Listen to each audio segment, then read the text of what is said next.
La nouvelle année est déjà là. L'idée de revenir sur le même problème peut être insupportable. Après avoir tout essayé pour réussir l'année passée, il est épuisant de continuer à vivre la même chose au lieu d'avancer avec d'autres plans. Cependant, tout recommencer n'est pas aussi grave que vous le pensez.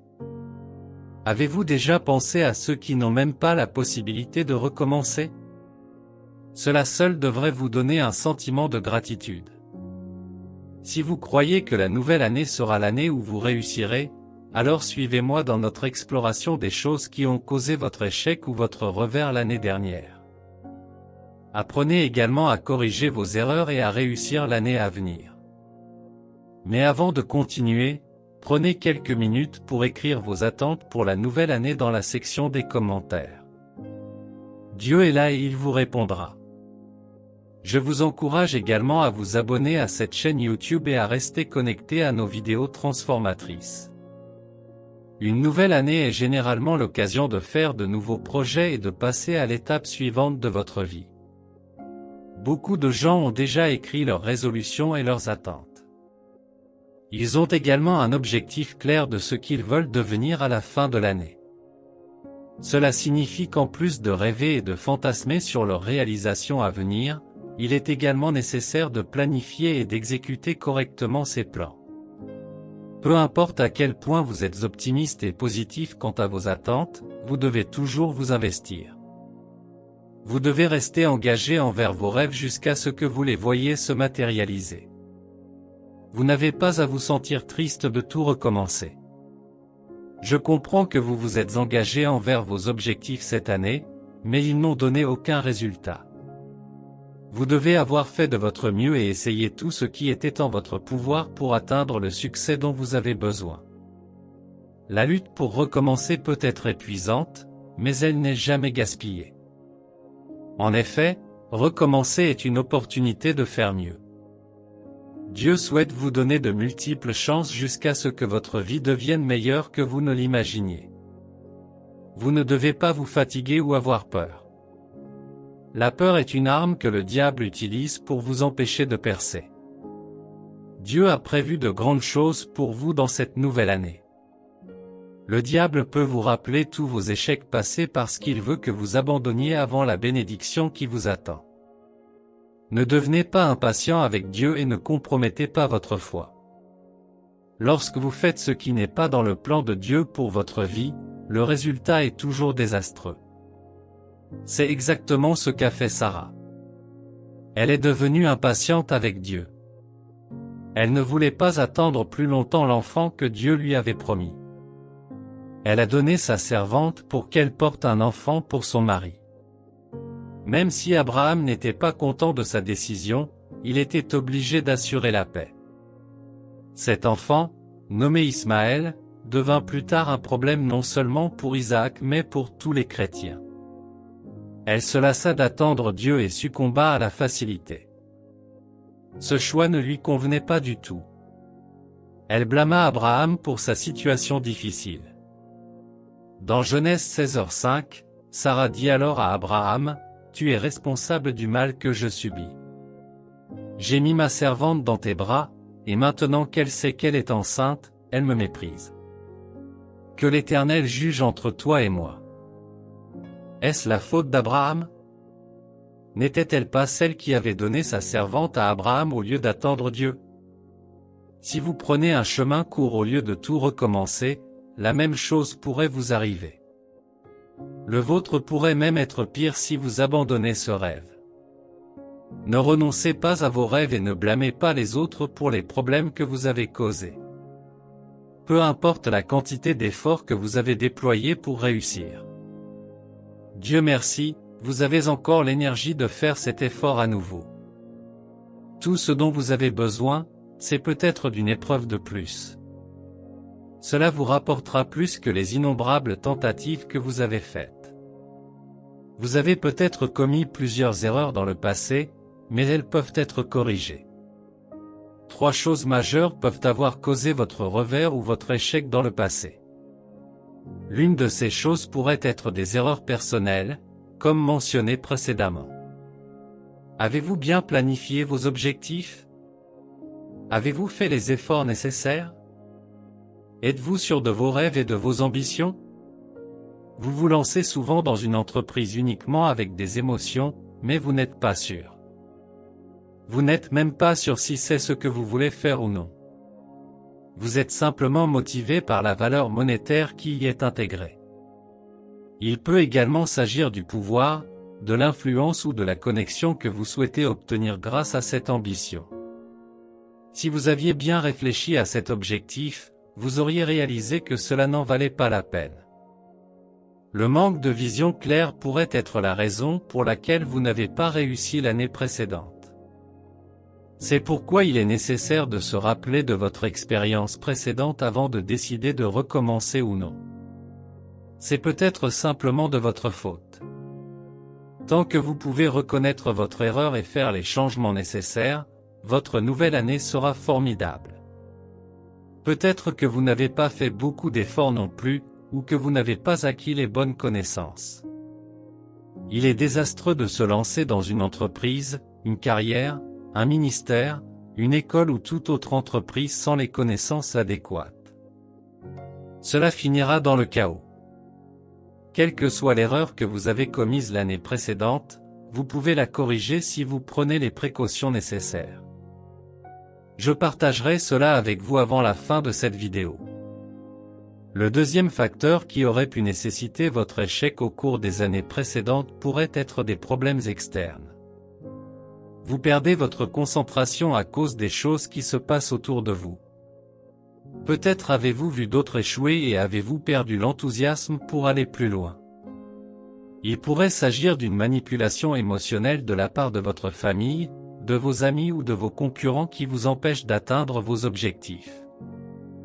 Des ennemis pourraient également avoir initié une manipulation spirituelle.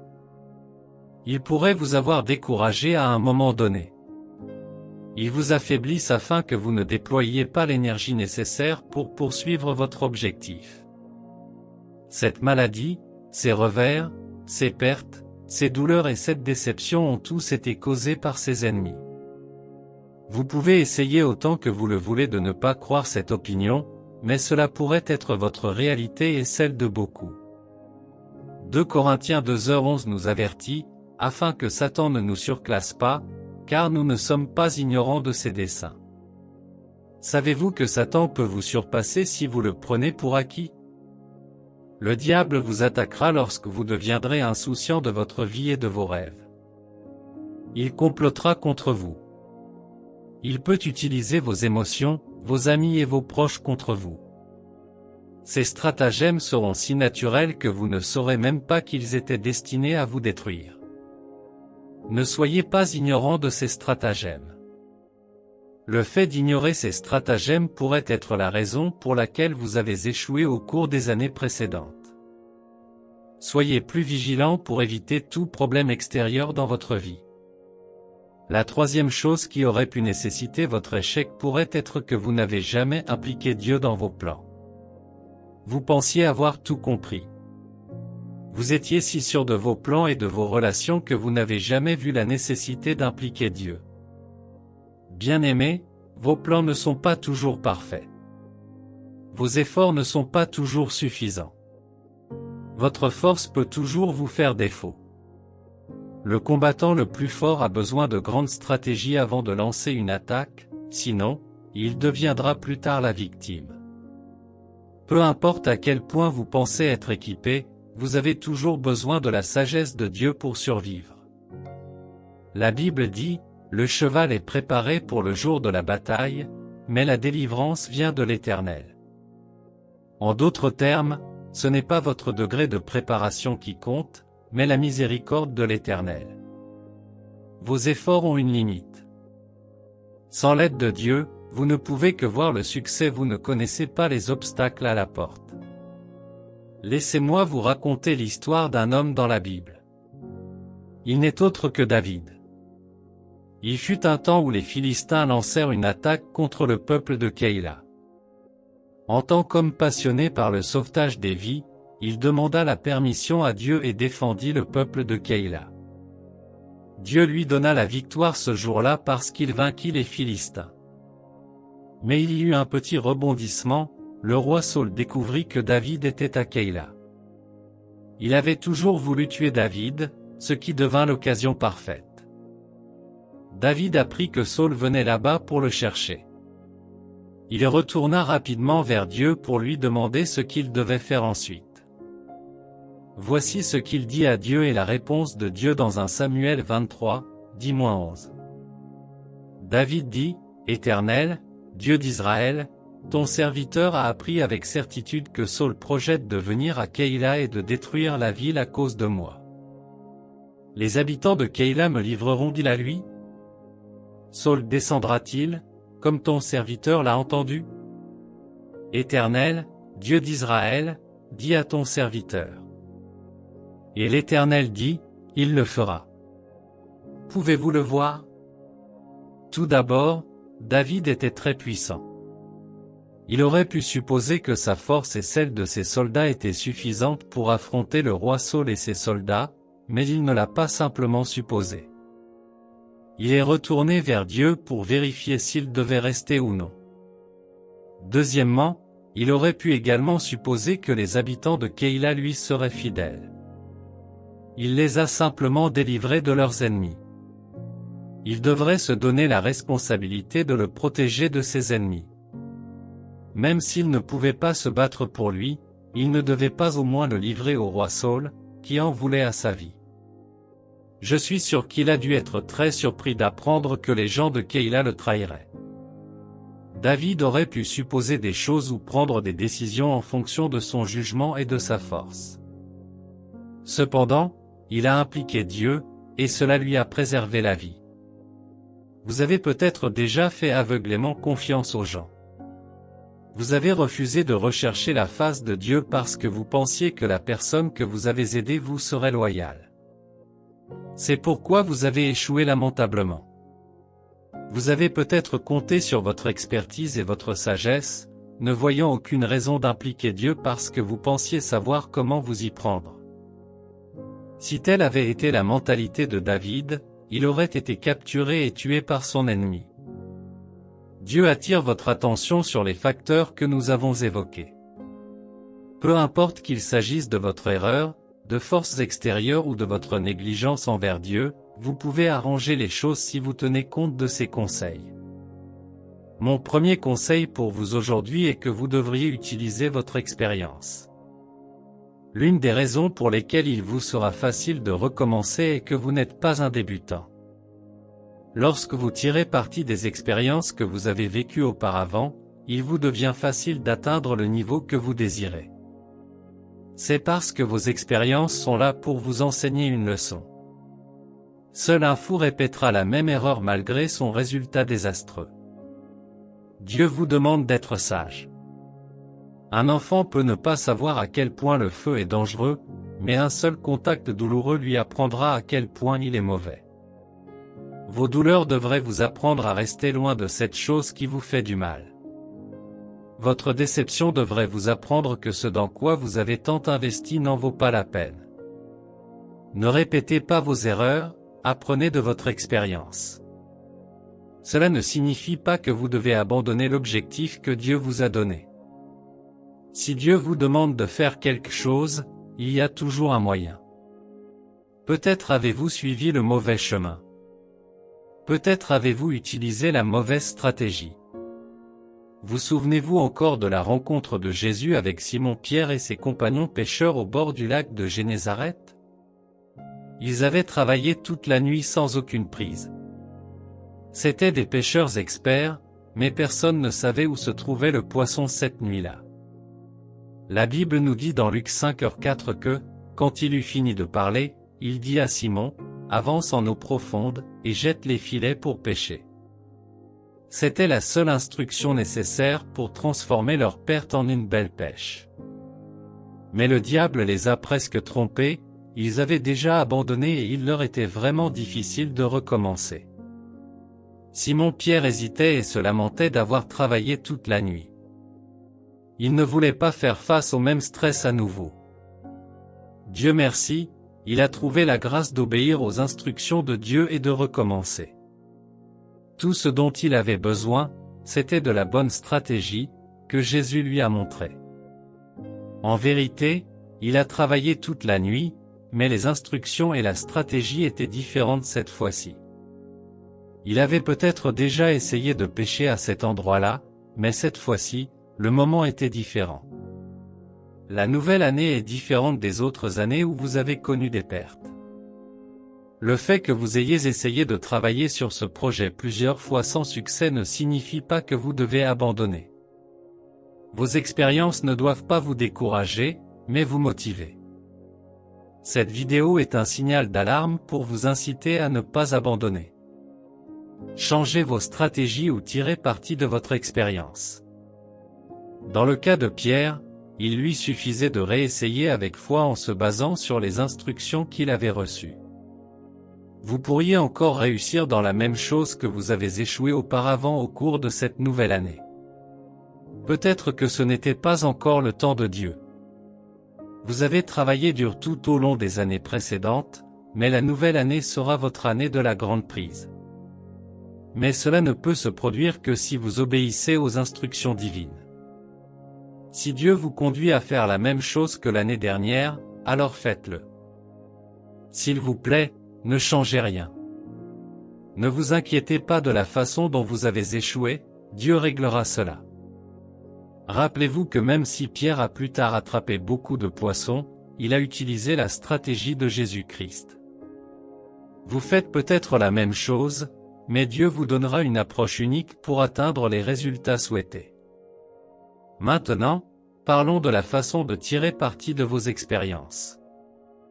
Parfois, vous devez en effet changer de stratégie, cependant, il est également nécessaire de vous appuyer sur l'expérience que vous avez vécue. Dieu veut que vous montiez un peu en niveau. Dieu vous a accompagné dans ce processus afin que vous puissiez maîtriser la compétence nécessaire pour naviguer dans votre prochaine phase. Ce que Dieu a pour vous dans cette nouvelle année est plus grand que ce que vous avez prévu. Pensez-vous pouvoir imaginer ses plans pour vous? Vous devriez peut-être lire 1 Corinthiens 2:9. Ainsi, lorsque Dieu permet à votre plan initial d'échouer, c'est parce qu'il en a un plus grand pour vous. Il a besoin que vous vous appuyiez sur votre expérience de l'échec précédent pour que son plan initial pour vous réussisse. Regardons à nouveau la vie de David. Aurait-il vaincu Goliath sans expérience avec le lion et l'ours? Je ne pense pas, car c'est à cause de son expérience que le roi Saül lui a permis d'affronter Goliath en premier lieu. Son expérience avec Goliath l'a également entraîné à mener des batailles plus importantes. Il fut un temps où le roi Saül lui a lancé le défi d'apporter 100 prépuces de Philistins comme prix de la mariée pour sa fille. Il a fait cela pour que David soit tué par les Philistins. Mais devinez quoi? David a apporté 200 prépuces de Philistins à la place. Il a utilisé son expérience avec Goliath pour devenir plus grand et plus fort sur le champ de bataille. Je ne sais pas ce que vous avez traversé, mais c'était un entraînement. Les revers, les déceptions, les douleurs et la malchance auxquelles vous avez fait face étaient tous la manière dont Dieu vous préparait à la grandeur qui vous attend dans cette nouvelle année. Quelles sont les leçons que vous avez apprises de votre passé? Quelles sont les choses que vous auriez souhaité faire mieux? Dieu vous a permis de réparer vos erreurs en vous accordant le privilège d'une autre année. Apprenez bien et faites ce qu'il faut cette fois-ci. Vous serez étonné du résultat. En plus d'apprendre de vos expériences, vous devez également développer une peau dure. Cela signifie que vous devez être prêt à faire tout ce qu'il faut pour que cette année en vaille la peine. Voyez-vous tous les gens qui accomplissent de grandes choses cette année? Ils n'ont pas eu la vie facile. Oui, vous m'avez bien entendu. Leurs bénédictions ne sont pas tombées du ciel comme vous le pensiez. Ils n'ont pas eu autant de chance que vous le pensiez. Ils ont mené la même bataille que vous. La vie était également dure pour eux, mais ils ont décidé de s'en sortir. Ils n'ont pas laissé les défis les alourdir. Vous rencontrerez des problèmes au cours de cette nouvelle année, mais êtes-vous prêt? Allez-vous vous battre jusqu'à ce que vous gagnez, ou abandonnerez-vous lorsque les problèmes deviennent difficiles? Vous n'accomplirez rien de significatif dans la vie si vous suivez toujours la voie facile. Même votre voyage vers le ciel est difficile. Le diable ne vous verra pas devenir quelque chose de bon sans combattre. Il doit mettre des défis sur votre chemin pour vous décourager. Soyez déterminé à être résilient, quelles que soient les difficultés. Concentrez-vous sur votre objectif.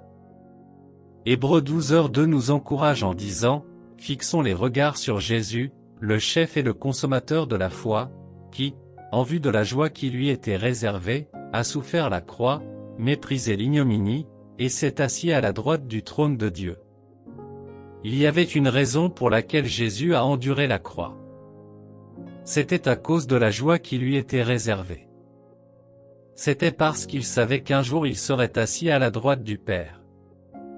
Pas seulement lui, mais chacun d'entre nous qui croyons en lui.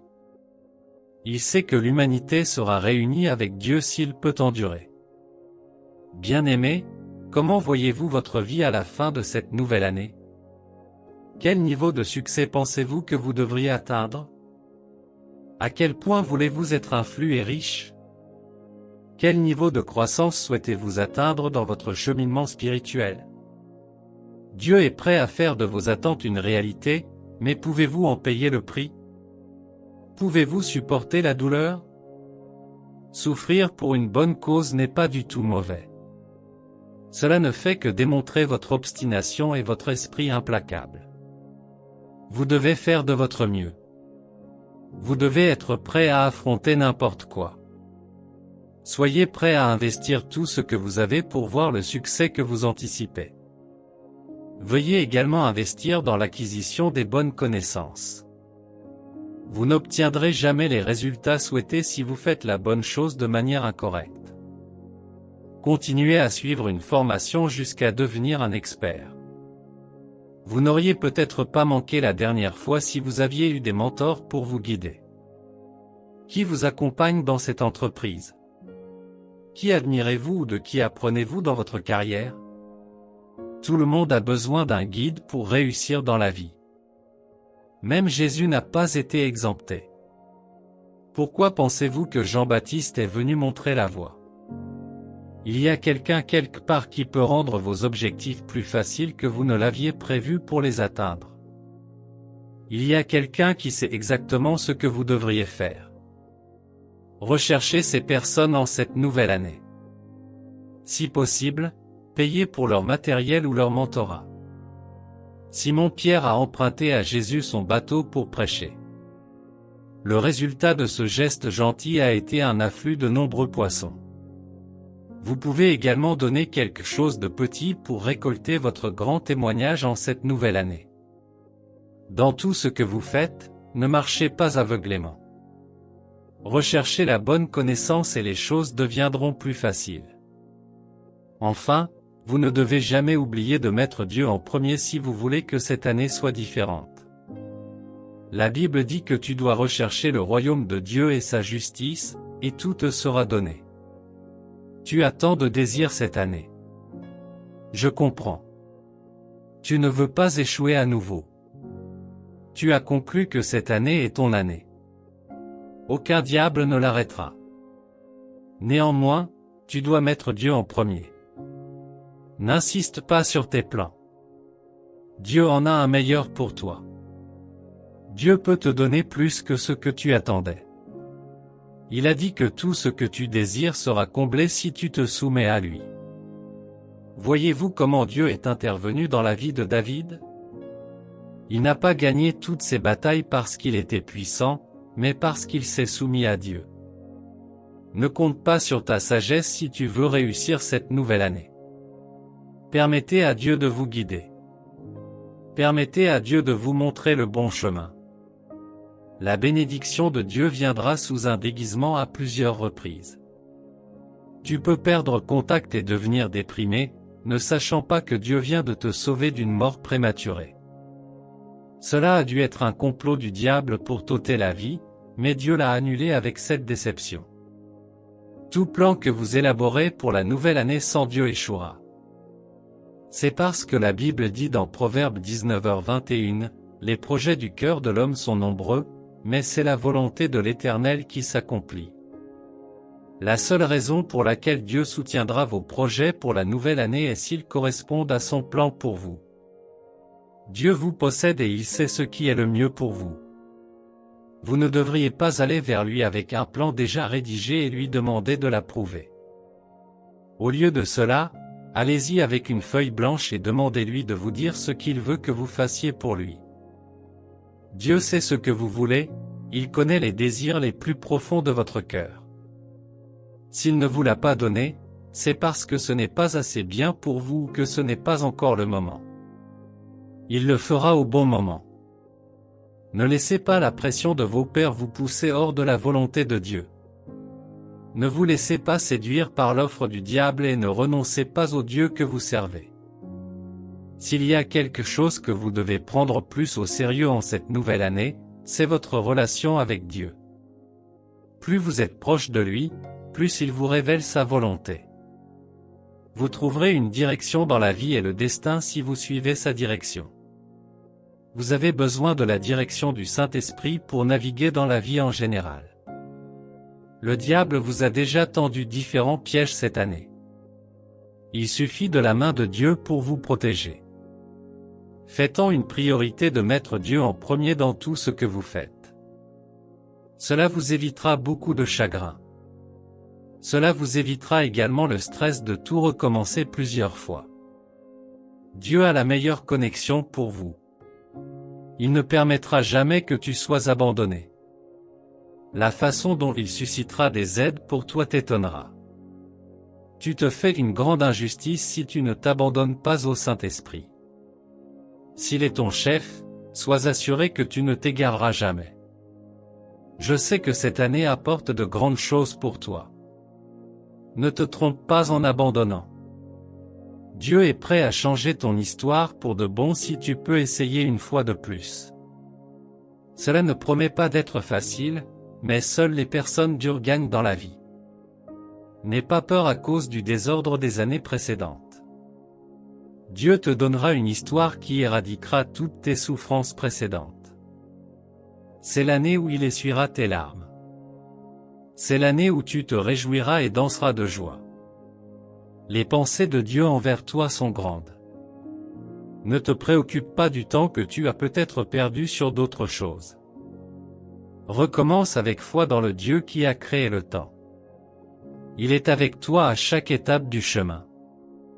Peu importe à quel point ton passé a été horrible, Dieu est avec toi et à tes côtés. Repose-toi sur cette assurance. Les bonnes œuvres que Dieu a commencées dans ta vie, il les perfectionnera. Démarre ton entreprise avec une stratégie renouvelée. Entame cette relation avec l'assurance de la paix. Entame ton nouvel emploi avec la foi que tu t'élèveras en un rien de temps. Si tu crois que ce sera ton témoignage, rejoins-moi pour prier aujourd'hui. Confions cette année entre les mains de Dieu. Merci, Père Céleste, pour ton amour et ta bonté envers moi. Tu as été fidèle à tes promesses tout au long de l'année précédente, et je sais que cette année ne fera pas exception. Je veux te remercier pour tout ce que tu as fait pour moi. Je serais mort l'année dernière, mais ta miséricorde m'a gardé. Je t'apprécie pour tout ce que tu as fait pour moi, à la fois les succès et les échecs. Je sais que tu ne me laisseras pas affronter ces défis s'ils ne sont pas pour le bien. Cela aurait pu être pire que cela si tu n'étais pas intervenu. Je suis tellement reconnaissant pour ton amour.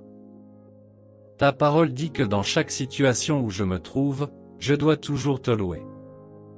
Je te remercie pour tout le chemin que tu m'as amené. En tant qu'être humain, nous désirons toujours plus. J'avais des projets que j'aurais aimé pouvoir réaliser. J'avais des objectifs qui n'ont jamais été atteints. J'ai décidé de réessayer en me basant sur les encouragements que j'ai reçus de tes paroles aujourd'hui. Je me soumets à toi, Seigneur. Je sais que tu connais toutes les connexions dont j'ai besoin cette année. Tu as mis à part les personnes qui m'aideront. Seigneur, dirige-les vers moi. Je prie pour que mes bénédictions ne soient pas détournées vers quelqu'un d'autre. Je n'échouerai pas à nouveau. Alors que je recommence tout cette année, équipe-moi de tout ce qu'il faut pour devenir ce que tu veux que je sois. Fortifie-moi pour faire face à tous les tracas et à toutes les luttes de cette nouvelle année. Tu as dit dans ta parole que ceux qui espèrent en toi renouvelleront leurs forces. Ils s'élèveront sur des ailes comme des aigles, ils courront sans se fatiguer, ils marcheront sans faiblir. J'ai la force de surmonter tous les obstacles et d'être victorieux dans tous mes efforts. Je refuse d'abandonner jusqu'à ce que j'obtienne les résultats dont j'ai besoin. Je n'ai pas peur de la terreur du diable parce que je sais que tu es avec moi, Seigneur. Ordonne mes pas vers les bons endroits, les bonnes personnes et les bonnes informations. Ferme mes oreilles à tout ce qui pourrait entraver ma croissance. Ouvre mon cœur pour apprendre tout ce dont j'ai besoin pour atteindre la hauteur dont j'ai besoin. Je décrète et déclare que je domine cette année. Je suis victorieux dans tout ce que je fais. Je ne serai pas victime des stratagèmes de l'ennemi. Je suis la tête et non la queue. Je suis connecté aux bonnes personnes qui amélioreront ma croissance et mon succès. Mes bénédictions cette année sont plus grandes et meilleures que ce que j'imaginais. Je suis plus qu'un conquérant. Merci d'avoir fait de cette déclaration une réalité dans ma vie. Car au nom de Jésus, je prie, Amen. Cette prière était-elle rafraîchissante? Je sais que vous avez été énormément bénis. Tapez un Amen retentissant dans la section des commentaires. N'oubliez pas également d'écrire vos attentes pour cette année. Dieu fera des choses inimaginables dans votre vie si vous le faites. Avant de partir, abonnez-vous à cette chaîne si vous ne l'avez pas déjà fait. Cliquez sur la cloche de notification pour recevoir des mises à jour à chaque fois qu'une nouvelle vidéo est mise en ligne. Donnez un coup de pouce à cette vidéo et partagez-la avec vos proches. Que la paix de notre Seigneur Jésus-Christ demeure avec vous maintenant et pour toujours. Amen.